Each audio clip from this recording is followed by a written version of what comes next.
কোরআন পাঠ করে সে কি কমলা লেবু। কমলা লেবু কি খেতে অনেক স্বাদ, ঘেরানো অনেক সুন্দর, ঘেরানো কি অনেক সুন্দর, অনেক ভালো লাগে।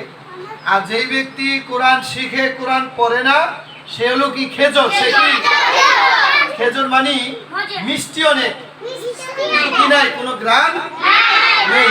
এখন তোমরা কি হতে চাও? কমলা লেবু হতে চাও না খেজুর হতে চাও? সবাই কমলা লেবু হতে চাও? সবাই। তাহলে তোমরা কি করতে হবে? কোরআন শিখে কি করতে হবে? কোরআনকে পড়তে হবে, তেলাওয়াত করতে হবে। তাহলেই তোমরা কমলা লেবুর মতো কি হয়ে যাবে, অনেক গ্রান এবং অনেক স্বাদ। আপনারা বসো, বসো।